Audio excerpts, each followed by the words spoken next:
All right, welcome back. So in the last video, right, we laid out some basics of budget constraints by thinking about this situation where we're going to a frozen yogurt place and deciding how to spend our $12 gift certificate. So in this video, we're going to think about how our choices change, how our budget constraints going to change when we have changes in prices or changes in income. So let's imagine, first of all, that when we show up at the frozen yogurt place, we find that the price of toppings has fallen to just $1. Right, very exciting, right? Toppings are going to be less expensive than we'd expect. Okay, so how is this going to change our graph? What's the new shape of our graph going to look like? Well, to think about this, let's ask a couple of questions. So first of all, is our horizontal intercept going to change? We can afford 24 ounces of froyo before. How much can we afford now? Right, our new budget is going to be 0.5 F plus 1 times t less than or equal to 12. So the amount of froyo we can afford isn't going to change at all, right? Because if we spent all of our money on froyo, we would still pay 50 cents an ounce. It wouldn't change anything. How about the amount of toppings we could buy? Well, now if we spent all of our money on toppings, right, instead of only being able to buy 6 ounces, we're able to buy 12 ounces, right? And how about the slope of our budget constraint? Is it going to get steeper or is it going to get less steep? So remember, right, the slope is going to equal PF over PT. So our new budget constraint, which is going to look like this, is going to have a slope of PF, which is 0.5, over 1, which is going to equal 1/2. Right, whereas our old budget constraint had a slope of 0.5 over 2 equals 1/4. Right, so the slope got steeper because of the fact that the price of toppings goes down. Okay, great. So let's think about what this means for a couple of things. So first of all,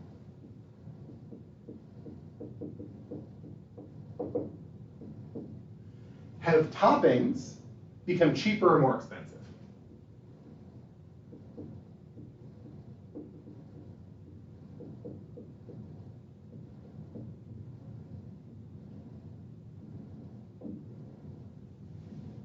So this one seems pretty obvious, right? Toppings got cheaper, right? They fell from $2 an ounce to $1 an ounce. But in a more substantial way, right, the cost of toppings used to be that to get an ounce of toppings, you had to give up 4 ounces of froyo. Now to get an ounce of toppings, you only have to give up 2 ounces of froyo, right? So they got cheaper.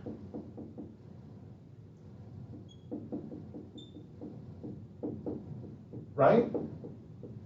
Now costs 2 ounces froyo. Okay, so that one's easy. For the next one, our froyo, is froyo cheaper or more expensive?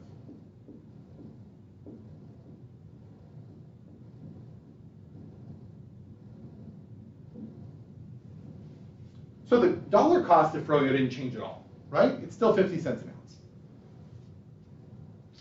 But I'm going to argue that froyo has actually gotten more expensive, right? Even though the dollar cost didn't change.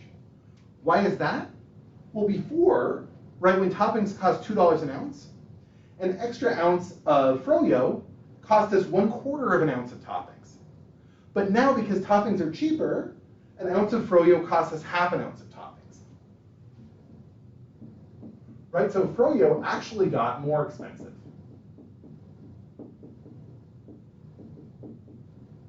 Right? It's now going to be 1/2 ounce of toppings. Right, for each ounce of froyo. Okay, and last question. Are we now richer or poorer?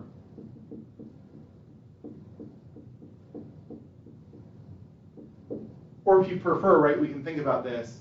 Has our purchasing power gone up or down? Are we more or less well off than we were before? So our income didn't change, right? We still have a $12 gift certificate, but we're actually richer now. The way that we can see this on the graph is that we can still buy, right, with this blue budget constraint, we can buy everything we could afford before, but we can also afford all this new stuff, right? All this stuff that used to be unaffordable.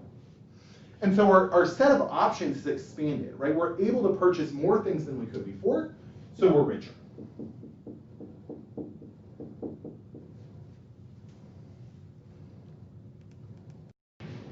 Okay, great. So now let's imagine, we're gonna think about a different price change. Let's say there's no special on toppings. Instead, when you show up at the froyo place, there's some sort of a milk drought, right? All the cows are dead, and the price of froyo goes up from 50 cents an ounce to $1 an ounce. So the price of froyo now equals $1. So let's think about what this is going to look like on the graph, and think about what this does to our three questions. So first of all, if we think about the graph, right, our new budget constraint is going to now be price of froyo, which is $1 times F, right, plus 2 times T, less than or equal to 12. So does this affect our horizontal intercept? Yeah, right now we can afford less froyo than we could before if we spend all our money on froyo. If we spend all our money on froyo, we can only afford 12 ounces of froyo, right? Okay. And how about our horizontal or vertical intercept? If we spend all of our money on toppings, does the change in the price of froyo affect us at all? No, right? We've got exactly the same vertical intercept as we did before. So our new budget constraint is going to look like this. And actually, much like before, right, if we think about our slope, used to equal 1/4. Now our slope is going to be, right, PF over PT is going to be 1/2. Right? The price of froyo is 1, price of toppings is 2, so PF over PT is 1/2. Okay. So let's think about this. So with our first question, did toppings get cheaper? Are they more expensive? Are they the same price?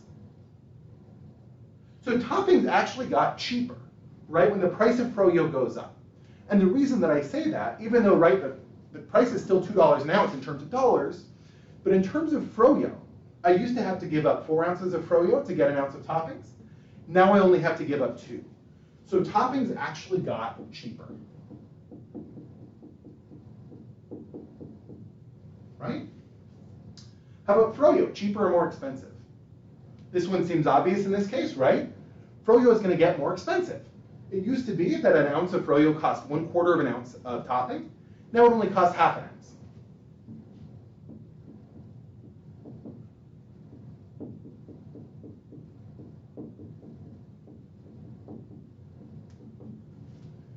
And how about this last part here? Are we richer or are we poorer? We still have $12, right? We still have the same gift certificate.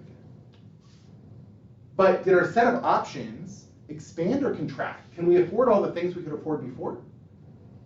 We can't, right? In fact, the only thing we can still afford is a bowl with just toppings in it, which is kind of weird, right? So in real terms, in terms of what we can afford, we became poorer.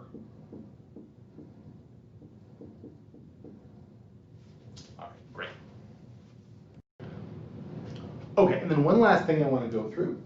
Let's imagine that this time our income increases. So instead of only having $12 to spend on toppings, let's say that we had 15. So our new income equals 15. How's this going to change the picture? Well, does it change the amount that we can spend on froyo? Yeah, right? Now we're going to have a budget constraint that looks like 1/2 times F plus 2 times T less than or equal to 15. Right? So if we spend all of our money on froyo, instead of just getting 24 ounces of froyo, we'll get 30. Right? And how about toppings? If we spend all of our money on toppings, instead of getting 6 ounces of toppings, we'll get 7.5. And how about the relative prices? So PF and PT haven't changed at all. So if I did this right, this should look like a more or less parallel line.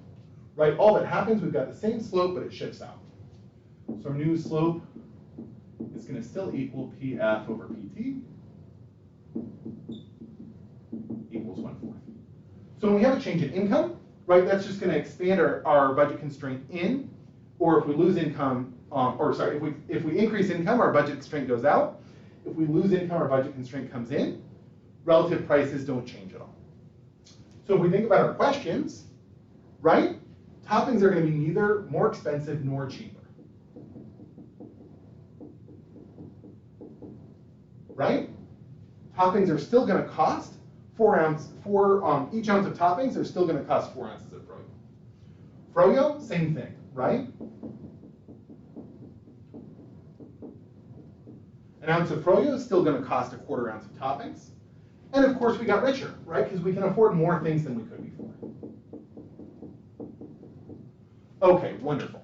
So in the next video, we're going to combine this with what we did last class in order to solve constrained optimization.